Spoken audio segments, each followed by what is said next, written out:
Hello and welcome to another episode of Football Corner Pod, wherein we talk about all things football. I'm Hari Keshav, and along with me is my trusted friend and co-founder of the channel, Amok. Hey, Amok. Hi, hi. Great. Today we have with us the two friends of the channel who've joined us again in this podcast. Rahul, who's a United fan. Hey, Hey. Rahul. And Krishnan, who's a diehard Chelsea fan. Hey, Krishnan. Welcome to you both, and very nice to have you on the pod as well. In today's episode, we're going to be discussing what's happening at Man City and about Pep. And we've aptly titled this episode called Tiki-Taka turned bad Tiki Masala. So that's where we've gone because Pep's recipe has gone out of the window. He is being winless in 6 matches, 5 losses, 1 draw. So much so that he's not only hurting the City fans, but he's harming himself as well. In yesterday's match, post match, he said that he had scratches all over his head and he had a big cut on his nose. And many of the fans had a field day on Twitter, putting 115 as one of the big scratch on his forehead. For the first time in so many years, all fans across the Premier League are having a chance to banter Pep. So we've taken that golden opportunity to come in and give our own take on what's happening at City. And we have with us Rahul and Krishnan, who are going to crunch some numbers, which will be pretty surprising to all of you. And we'll also give you a preview of the Man City and Liverpool game. So let's just quickly start the conversation. How bad was that Spurs game? Nobody thought that this would happen. KDB was supposed to start alongside Haaland. There was no Romero, no Van der Ven. We all thought City are probably going to get back to winning games, and that Spurs come to City, come to Etihad, and they create havoc. And some people called him Imposter Koglu. There is no imposter. At first, they have a clear identity, and they came and they absolutely demolished and dismantled City, providing Pep his fifth continuous loss, a streak that he's never had in his career. Krishnan, what is happening at City? We know what the answers are. I'll just get to it in a while. But I think personally for Pep, this is a situation that he's never ever faced in his managerial career before. A successful stellar career with Barcelona, Bayern Munich, and then Man City. A multiple champion, treble winner, and and he's facing something that he's never seen before. And it comes at a very interesting time because at the start of the season, with a few games in, Arne Slot's Liverpool are flying high. Everyone expected City to be the one challenging them for the title. I think if it continues this way for a couple of games, I'm really sorry to say, but I think by New Year, Liverpool will be crowned champions with the way they're progressing. Slot has been fantastic. I would say it's a complete squad. With the way the calmness that Slot has brought into Liverpool, they're a complete squad. No goof ups. They are like the perfect machine that's running. In terms of City, it's not just one problem that's actually a cause of this. There are multiple problems. But when you look at it, everyone thinks it's only Rodri. Yes, Rodri is a major factor, but there are multiple other factors that's actually causing this downfall. For example, let's start with Rodri. Since February 2023, with Rodri, City have played 78 games and lost just one, to the one against United in the FA Cup final, a loss percentage of 1.28%. Without Rodri, they've played 28 and lost 9, a win percentage of like hardly around 60 to 65%. Without Rodri, do you know how much of that impact that is? No, it's not just Rodri that that Pep is missing. KDB has not played much in the last 4 games. A combined total of 38 minutes in the last 4 games. That's not enough, for someone like him, who'd expect to be more creative and who. I mean, KDB and Haaland, we know their partnership stats. Man City's defense has been extremely leaky this season. One third of the season in, and they've already conceded 17 goals in the Premier League, okay, and 7 in the Champions League. Whereas the whole of last season in the Premier League, they conceded only 34. Yeah. City's defense has been Wow. leaky. You can't expect them to have a clean sheet. Edison has not been in his great form, okay? With all the rumors that he's going to Saudi and all of that, Edison hasn't been in great form, okay? You can't expect the same. Kanji hasn't performed. Rico Lewis has just come from the City Academy. You really can't expect much from him. And Kyle Walker is getting old. Yeah, supposed to be one of the fastest right backs in the Premier League. His top speed this season is hardly like what, 33.01 kilometer per hour, which is not in the top 100 of the Premier League this season. So City's squad is aging. Against Tottenham, they were clueless. And you have to give credit to Spurs, right? Coming into Etihad, okay, they literally demolished City, something that other clubs can only dream of. Yeah, and Angie's tactics have been spot on. Yeah, attacking flow has been brilliant. Okay, Kulusevski, Brennan Johnson, Timo Werner was faster than Kyle Walker. Into for Spurs fourth quarter, yes. Timo Werner beat Kyle Walker. Kyle Walker couldn't match Timo Werner's pace. City squad is aging.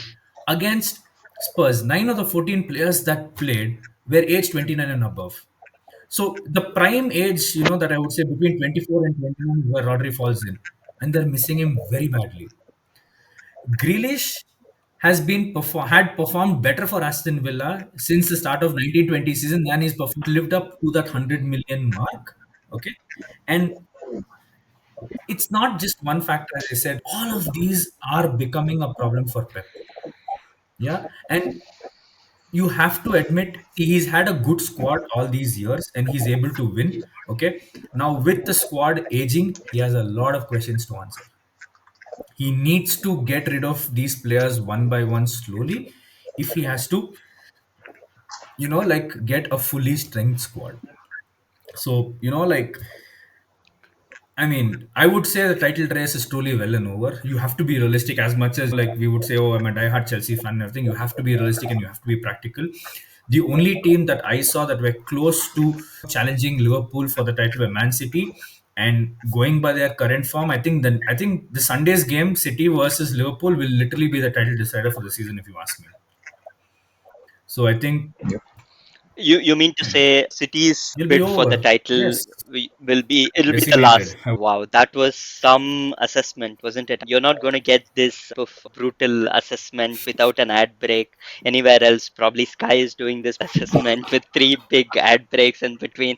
No Thank you problem. so much, Krishnan. I absolutely enjoyed it. Probably we're all in heaven, I just have one more seventh point to heaven, add. I listening to mean, all of it. uh, Savinho has not been much of an impact at all in that region.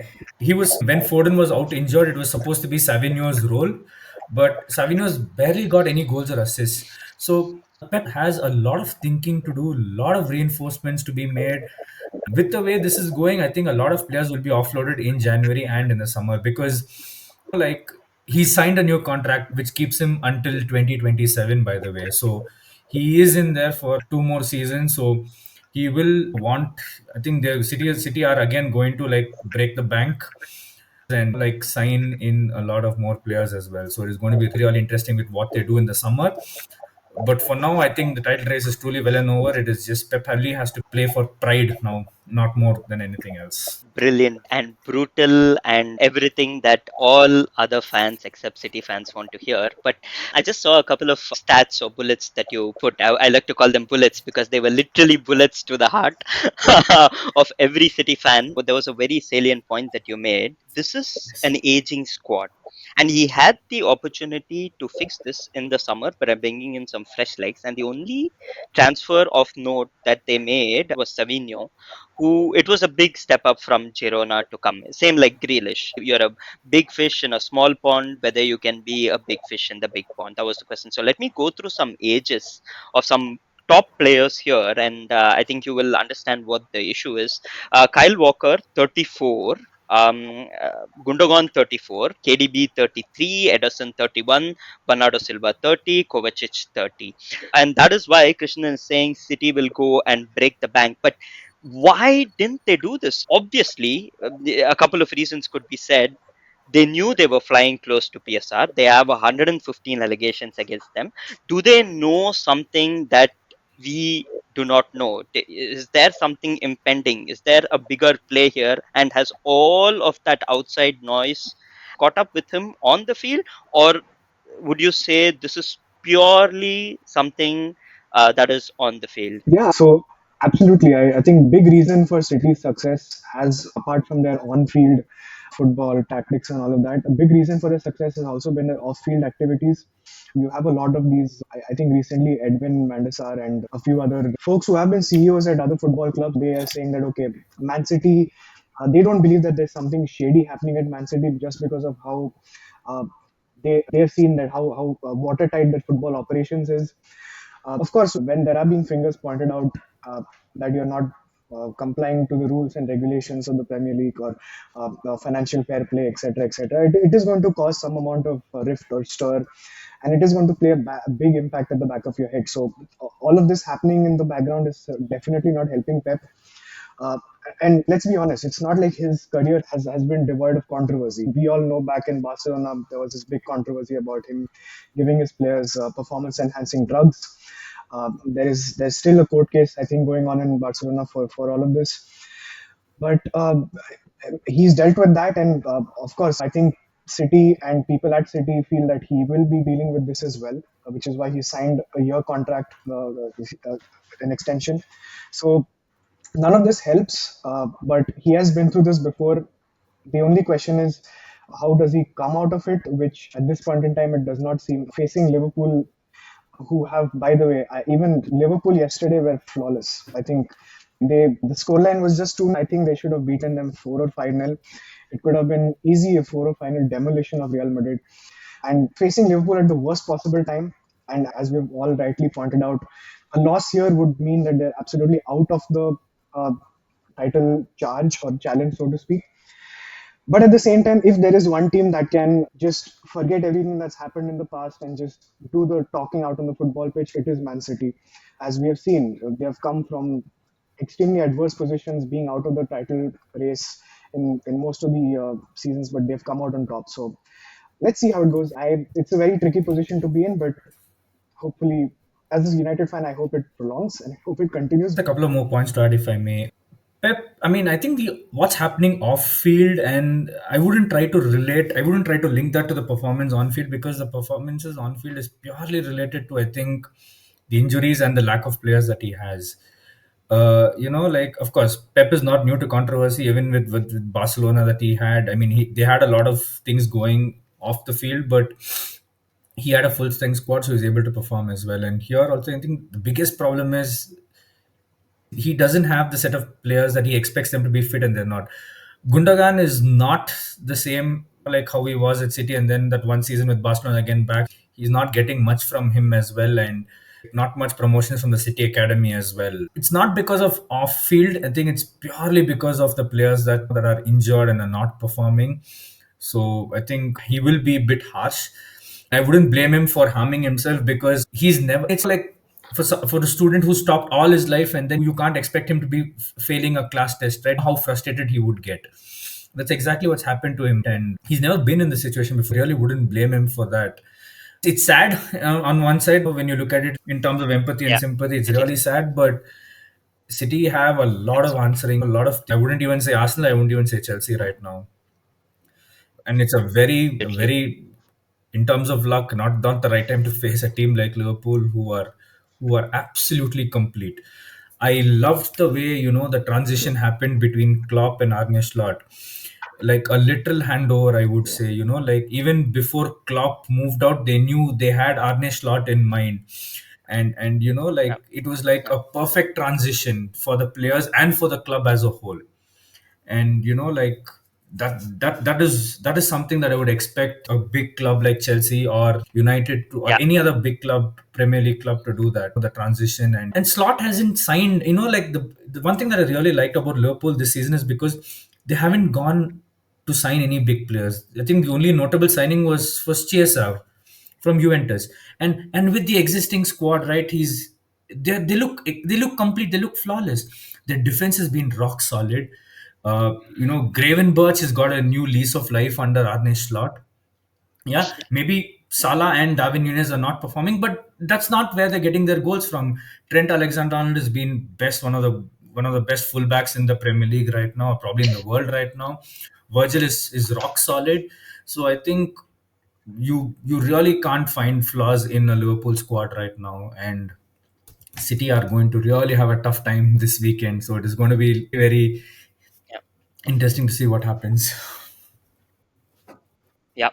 But that's a good point that you made. City are such a well-oiled machine, right? They're known for that, running everything smoothly, planning everything ahead of time, the multi-club model.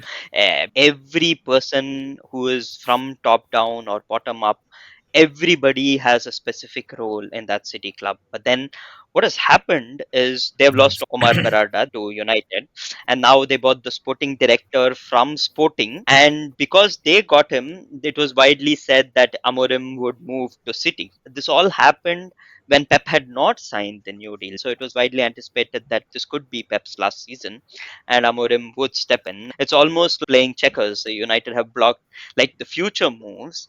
And that is why I feel now how a well oiled machine like City, how tough of a position does this put the club with respect to Pep? Because City have scaled unimaginable heights with Pep. They are, you ask the 115 fans, I still remember one fan said in his lifetime, if he saw City go to FA Cup in Wembley and win it, that would be the biggest achievement. From there to winning multiple Premier Leagues, an absolute legend, not just of City but of the Premier League. At what point, if against Liverpool and if during the Christmas this performance still drops, The only till what way, point is this? sorry, Yeah. sorry, yeah. So the only way Pep can stop himself is his overthinking. Hmm. Yeah. So I hope Krishna remembers when we saw the lineup against Man City in the Final, UCL yes. final 2021. We didn't see Yes, Rodri, Rodri in yes. DM, and we Yeah. were like already okay. Probably this is a 50% win for He us. was, yeah. He started with all attacks. Surprisingly, that game, Pep played without a central defensive midfielder. No Yeah. Rodri, no Fernandinho. Yeah. From a rival fan, that was shocking to see because you'd expect, we had Kante in that game. You would expect an equivalent of Kante there, someone to hold that midfield together. And I'm like, wow, okay. Like, you just, it just gets you curious because you don't know what they're thinking, right? You never know someone like Pep what he's thinking not to have a central defensive midfield. But I mean, that proved out to be like, as Amog rightly said, right, overthinking. Yeah, so that ruins a lot of things for you. So I hope he doesn't overthink this time and he starts KDB. So that's a Yeah. big player for Yeah, him. but Pep is also known, right? I still feel this match against Liverpool, yes, they are absolutely flying and everything is pointing towards Liverpool. But I somehow feel that at some point, City will see a change in fortune under Pep. I still feel that because the only team, like you said, Krishnan, who can challenge Liverpool for the title is City, and we all know City can go on that run. And when that juggernaut starts running, nobody can stop them. We've seen them from time and time again that they can go on these runs. So that is my question to you. Can Pep change the fortunes? Do you think this is a blip? Or this is going to end badly for Pep and he's probably sacked by Christmas? And one more stat to add, sorry guys. So the expected goals average on an average for last 7 8 seasons for Man City is around 1.4 1.5. This Mhm. season they're having around 2.7 2.8. So, Yeah, exactly. That and that combined with Mm. Haaland, for example, Haaland's XG has been like multiple fold, and he has been getting really good chances. It's just not them being able to convert and the opposition converting. So that is why that combined with we have never seen City in this position. My personal view, apart from all of my biases, I feel this is a blip and Pep will change it. So that is why I wanted to Fun get your stat again perspective about on it. Haaland, right? He's got 3 goals in the last 8 games. Yeah. And his Yeah, XG in those 8 games is 7.04, which means it's 4 goals less than what the reality is. And Man City are yeah, closer to an eighth place or a ninth place team in the Premier League than they're closer to Liverpool on top, by the way. that is also there. I Yeah. mean, Pep will not. I don't see Pep getting sacked. Okay, I think that's like pushing it. I would say. Uh, I mean, he signed a contract now, so I think they will trust him for all the things that he's done for Man City, which no other manager can ever do for them. That is for sure. Even if City concede the title to Liverpool this season, it's not going to change anything for Pep. Yeah, yeah. Knowing Man City, probably what sign in few more players, find loopholes, and see what they can do. Challenge for the title next season. So Pep getting sacked is not something that's never going to happen. Yeah, so I just want to give like a different perspective to this. We have been looking at it from City's point of view. But if you look at the run that City have had, they've had to come up against some really difficult teams to play against and some extremely talented managers. Hmm. Of course, they have played Spurs twice, and we know how Ange sets up his teams and how Ange plays. They played Bournemouth, and Bournemouth have a manager that I feel will, in due time, will go to a big club and just absolutely kill it. As a United fan, we have seen a lot of demoralizing and disappointing losses over the years. But there's one loss that I've not been able to get over, and this was when we played Athletic Bilbao in the Europa League in 2012. Mhm. And manager Adoni Iraola was the captain for Bilbao at that point in time.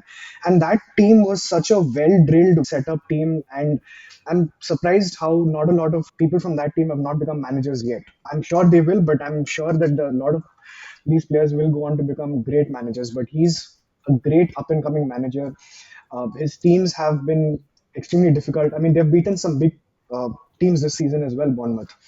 At the same time, I think City were beaten by Brighton. Again, they have another brilliant manager in Hurtseler in Brighton. They have lost to Ruben Amorim Sporting, of course, and I hope he continues to lose to Ruben Amorim in the future. Uh, But basically, he's played a lot of these young and up and coming managers who have modeled their game around Pep's style. All of these managers, they like to bait the press, they like to invite City to press them. That is inevitably going to leave spaces in midfield where Rodri would have been, but Rodri is not there. People are capitalizing on that, and then you have quick runners. In the Spurs game, you had Kulusevski and Son, who absolutely blistered City with their pace on the counter attacks. While there is definitely problems in the City camp and in Pep Guardiola's style of play and all of that, I think we also have to give enough equal, let's say, appreciation to the teams that he has come up against and the managers he's come up against. One more, Yeah. right? I think very interesting point that Rahul mentioned. I think Pep's tactics are becoming easier to read by the season now. Yeah, he's run out of the tricks that he's had. Okay, he started Tiki-Taka in Barcelona, attacking football. City started attacking football. What next? Pep is totally run out of ideas, and it's becoming easier for the younger managers and for the other managers in his tactics very well. And again, with the lack of players, it is just exposing City more and more now. That's precisely what the problem is, because I'm not saying that like Pep is a bad manager, but he's run out of tactics now. back in Yeah, 2016. So whatever Jose had the tactics, that was outrun by yeah, Pep and other managers. So Jose was almost finished in 2016 yes. 2017 because of his same old ideas. Then when he joined United also, it was the same. So apart from the Europa League run you guys had, so after that it was the tactics, everything was same. So yeah, so what Krishnan said was right. So he has to come up with new Yeah, tactics. it's not just coming and up with I'm new tactics, right? The existing squad has to support those tactics as well, right? Now the thing is, you yeah, see, yeah. KDB, Walker, Gundogan, Rodri, Ruben Diaz, they are all used to the Pep system. Now you can't try and impose something on them radically, and it's not that they're going to change overnight because of that. Yeah. So either he has to do it with an entirely new squad, or a new manager has to come, okay, and take up the squad as a challenge and change everything, which I don't see it happening anytime soon. It's difficult. But But what this Rodri injury has taught me is I have finally started to believe that Pep is human after all. Because at every club that he went, he had this one player who would dictate play. At Barcelona, it was Busquets. At City, it was Rodri. And the praises that people sing about his fluidity, he's a master tactician, he's the father of this modern football, Tiki-Taka, and everything as and in each of these press conferences itself, when people used to praise him, he used to always deflect the praise to his players and say that it is his players, and he's never shied away from the fact that yes, he has always gone to the clubs that invested on the best and biggest players. And Pep is not someone who has played with mediocre players at mediocre clubs. No, not at all. He's always played at the best paying clubs with the best players who have the best skills. So this has taught me and probably a lot other fans that Pep is human after all. But quickly shifting the focus to Liverpool, we waxed lyrical about them, and there are certain deficiencies. There's this huge contract cloud hanging over Salah's head, and he also even spoke in the post-match saying that it's December and I'm more out than in. But that has not been shown on the pitch yet.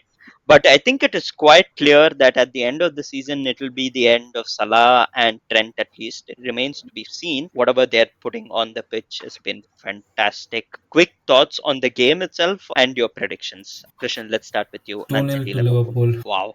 Okay. That would be Pep's sixth straight As loss much as in I the hate Premier to League. say it, but Wow. yeah. Is it, wait, by the way, is it a home game Yeah. for Liverpool or Yes, it's a home game as well at Anfield. sums it up? Yeah. Yeah. Sums it up. Exactly. Amok, your thoughts on that Probably game? around 3-1. To Liverpool? Yeah, 3-1 Liverpool. Great. And Rahul, you? Yeah, I'm going for a 3-0 Liverpool. I think Okay. Anfield. I mean, it's the worst place you can go when you're a struggling team, and 3-0 is also me being a bit complacent towards this thing. If things go bad, they can go totally bad at Anfield, and who better to know that than Yeah. us, right? And we've Yeah. been have been there multiple times. So yeah, 3-0. Okay, I Definitely. have a slightly different eye for this game. I feel it will be a draw. It's just going to be a question of 1-1 or 2-2. I feel City will stop the slide. They'll stop the arrest, but I don't see a City win. I just feel at some point for City, keeping my biases aside, that this run of bad form will stop by they will probably hold Liverpool, and that is what I feel. But I am not going to be surprised if Liverpool are going to hand them a thrashing as well. That has been brilliant. This has been a special feature episode wherein, as I said, as rival fans, we don't get many opportunities to banter Pep. But I think you would probably appreciate that all of us have tried to put our biases aside and spoken from Pep's perspective and his shortcomings as well. And whatever we try to banter, Pep is a legendary manager. And again, I'd like to thank Krishnan and Rahul for their wonderful insights. And as I said, Krishnan was just shooting one stat I after love the other. So numbers, man. thank I you really so love much numbers. for So compiling. yeah, Absolutely. We understood. We it was an absolute pleasure having you. You are like our own Statman Dave. It was wonderful. Thank you so much for compiling all yeah. I of always these have you stats. heard of Mohandas Menon? You people know, yeah, Yes, I I have. love the way Yes. Mohandas Menon works. For those of you, for Rahul and Amok, Mohandas Menon is a statistician of the Indian cricket team. Okay, so all the statistics that commentators spell out during games is all handed over by Mohandas Menon, and he will Mhm. give you like the things that you can never even imagine. I've always looked up to Mohandas, so yeah, that's where the love of numbers come for me. So yeah. Does he have a blog or He's a something? very shy guy, no shies Does away he from the put? media. Nobody even knows who he is. Yeah. But he's the one who spells out numbers for Harsha Bogle or any commentator there. Like they go to him for numbers. He will tell you on what Sachin Tendulkar or Rahul Dravid did on which game, what number of boundaries, insane statistics that you'll never even imagine. Mondas Brilliant. Menon. Thank you so much, Rahul, as well, joining us all the way from States on a Thanksgiving. So that's as much as thanks that we've told him as well on Thanksgiving. But thank you again for all of you for joining in this podcast and doing this special featured episode on Tiki-Taka turned bad Tikka Masala, Pep's recipe gone wrong. As always, please do like, share, and subscribe to our content on Football Corner Pod. And as I said, your love and support has gone a long way in helping us make and improve our content. So keep it coming, guys. And we will be coming back soon with another episode. So until then, please take care, stay safe, and be aware of any corners taken quickly. See you all. Bye. Bye.